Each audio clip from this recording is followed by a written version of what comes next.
If you're a CPA or run an accounting firm and you're still going back and forth to book calls, you're missing leads every single week.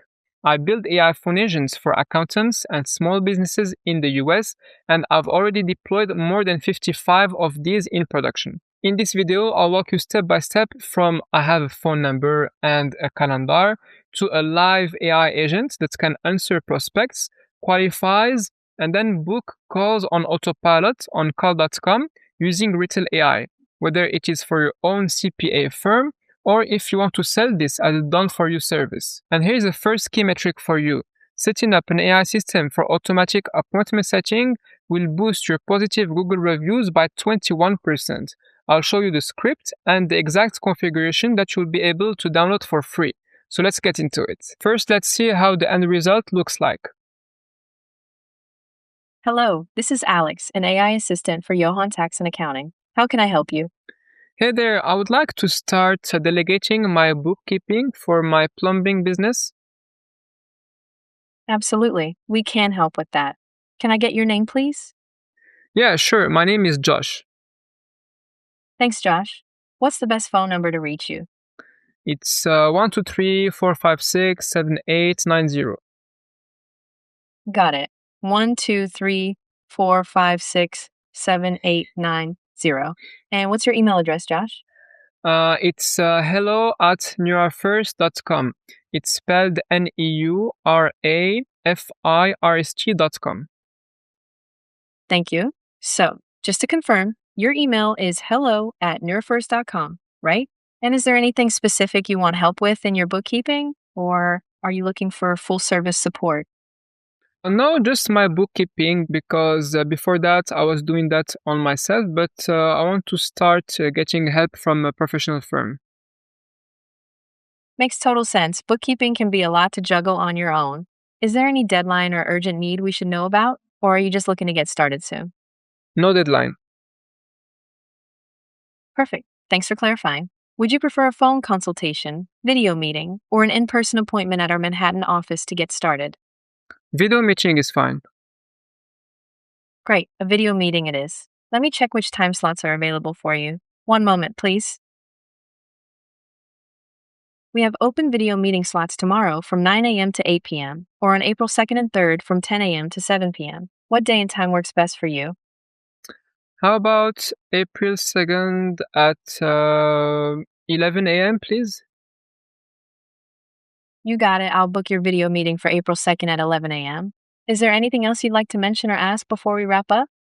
No, I'm fine, thanks. Awesome, Josh. Your meeting is set for April 2nd at 11 a.m. We look forward to helping with your bookkeeping. Have a great rest of your day. And a few seconds after the call, I received this email automatically that an event has been created between the CPA firm and Josh. If we click on this email, we can see that the time has been respected, as well as we have the right name of the lead, his phone number, and his email. And obviously, the event also appears on my Google Calendar. Before we continue, if you want a system like this, there is a link on my YouTube channel. You click on it, and then you can book a meeting with me where I would be super happy to help you achieve your objective. For this automation to work, the first thing that you want to do is to create a call.com account. And then here, as you can see, I have two types of events. So this automation takes care of this 30-minute meeting. What you also want to do is to add Google Calendar integration in your call.com account. And here, the way to do that is just to click on this App Store to search for Google Calendar here, and then to install it by clicking on this button. Obviously, as you can see, I already have installed it. The next thing that we want to do is to have an API key for our call.com account, because we want to do this integration automatically, and our server will do it via this API key. So you click on Settings, then API Keys, and here you click on New. You name it whatever you want. Click on Create, And then here you will just, store it somewhere, and I will tell you where to write it next. This video will be built on top of what we already done in the previous video with building our AI phone agent for a CPA firm called Johan Tax and Accounting. So basically we'll be reusing 95% of the prompt that we already have, but we'll also add some functions, and also we'll customize more our backend so that it is able to handle call.com appointment setting. The first change that I made in the prompt is this sentence here. If the lead wants to have the information if the day and time is convenient, you should call the function getAvailability to get available time spots for a meeting. Because obviously, before we want to set up a meeting between the firm and a lead, we want first the AI to check if there are available spots in the upcoming days. The second change happens here in this example conversation between the AI and the lead. After the AI asks, would you prefer a phone consultation, video meeting, or an in-person appointment? And then the lead answers.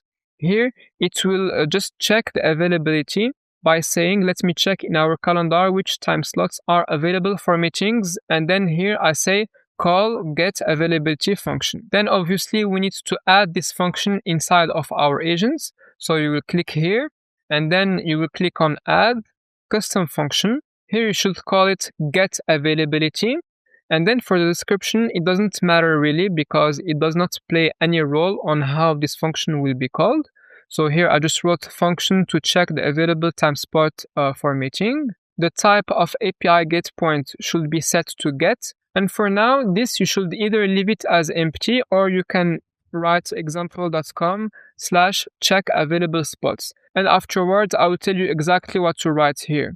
And then here, I like to check talk while waiting. And then here you will select static sentence and write, let me check available time slots in our calendar.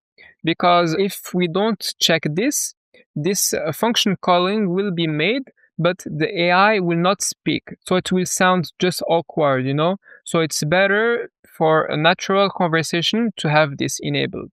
And then you will click on update. Now let's dive into the code changes that allowed me to set up this automatic appointment setter within our AI phone agent. In my previous video, I had this function called extract call data lead, which extracts key information from the conversation.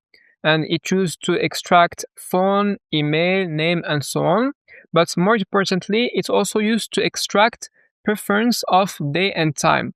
And here, we don't extract this anymore. We'll extract the specific date and time of our meeting instead. And for that, I added those two lines inside of our prompt. The first one is about making sure the AI is aware about what is the current day and time. Because during a conversation between the AI and the lead might say, hey, I want to meet tomorrow at 5 p.m., In order to know what does it mean to meet tomorrow, the AI should be aware about what is the current day and time. And here the second line is about forcing the AI to write the day and time in a specific format. So here with the month, day, and years, as well as the hours in AM or PM. It might also happen that the lead doesn't want to meet right away. So in this case, I also wrote, if the lead doesn't want to meet up, you can leave this field empty. Now, the other important code that I added inside of this Python file is this check available spots endpoint managed by this function getAvailability.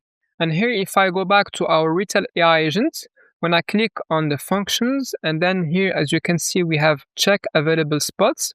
That's why we also have this same endpoint name here. So what this function will be doing basically is just getting the busy times from now up to 7 days in the future, and then writing those busy times inside of a prompt so that an AI will combine this information as well as the business opening hours and so on, so that it will give us a final list of available time spots. The first function that is used is this one, get Google Calendar busy times. So as you can see here, we are using Google Calendar's API to look for busy times in our calendar. And for each event that we get, we are adding the start and end date time of that event inside of a list, and we're just returning this list. Now, what is returned by this list is put into this variable, Google Calendar busy intervals, that is in turn reused by this function, extract available time slots from busy. And as you can see, I have a prompt here. You are an AI whose job is to give available time slots based on the time it is now, as well as some busy time slots that I will give and the normal working hours of a business. Here I specify the working hours, which is Monday through Friday from 9 a.m. to 8 p.m. and then Saturday and Sunday from 10 a.m. to 7 p.m. As you can see, this AI is also aware about the current date and time with this function. Also very important, the way you say available time slots should be very natural. Because I found if I don't specify this, sometimes it will output it in the form of a list with dashes and, just not something that an AI would say during a conversation between him and the lead. And basically, I added here are the busy time slots.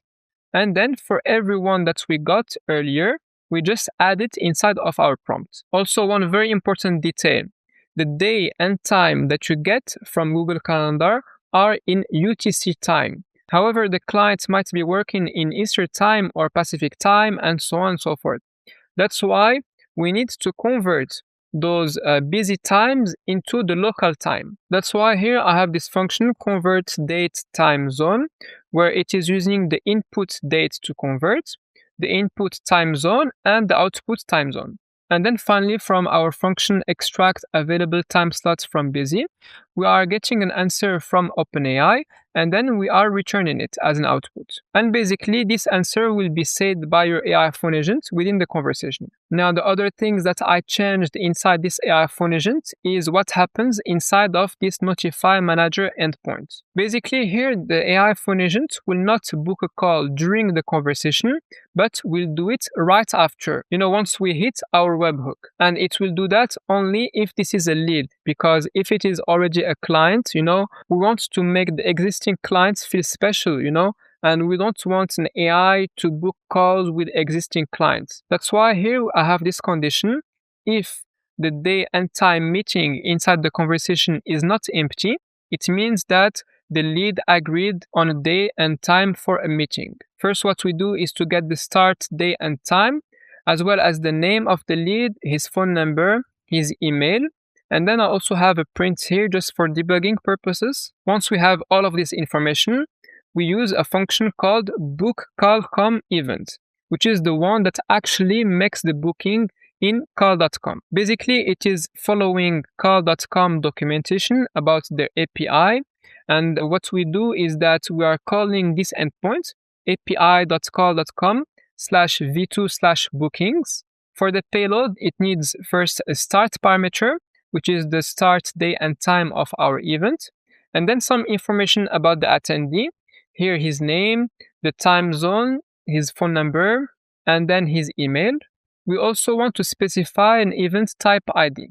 And here, remember, in call.com, I have multiple types of events. And in order to know what is the specific ID of your event, you just click on it. And here you will see a number. Just copy it. And that's where you should paste it. This request also needs some headers. What is mandatory is the call API version, which is this. So you should not change it. Also, the content type is this. And then the authorization, which is actually using your call.com API key. And then we are making the actual request through a post request. And then we are also printing the response just to make sure that everything has been done successfully. And as you can see in my code, I'm making use of some new environment variables like user time zone or call API key. And those should be written inside of your .env. And this is how your .env file should look like. First, we have this information related to your email SMTP account that allows you to actually send a notification email automatically. But more importantly, for our automatic appointment setter, first we need the local time zone that you want to operate in. So since our CPA firm is located in New York, we want an Eastern time zone, which is written by this string here, America/New York. And then you want to write your OpenAI API key here. And then remember, I told you to save your call.com API key. Then you should write it here. Now that you understood the changes that I made inside of the backend server, we need to run it and then to create a connection between our local server as well as the internet so that RetellAI will be able to send that information to our server. The first thing that you want to do is to open either your terminal if you're on Mac or your command line if you're on Windows. In the same folder where you have this Python file, CPA appointment server.py, and then you want to write this command, uvcorn, the name of that file, app, and then host 0.0.0.0, and then for the port we'll write 8000, and then here we'll also add the reload option. After that, you should see something like this, started server process, application startup complete. If you see something written similar to this, you will know that your server has started successfully. And then the second command that you want to run is this one, ngrok hgp 8000. Once you run it, you will see something like this, and this is your public endpoint. You will just copy it. You will go back to your AI agent. Here you will click on this icon. You will paste this endpoint here. And then obviously in the webhook settings, you will also click on it and then paste the same endpoint before /notify manager. And just to double check whether everything works, you will click on test.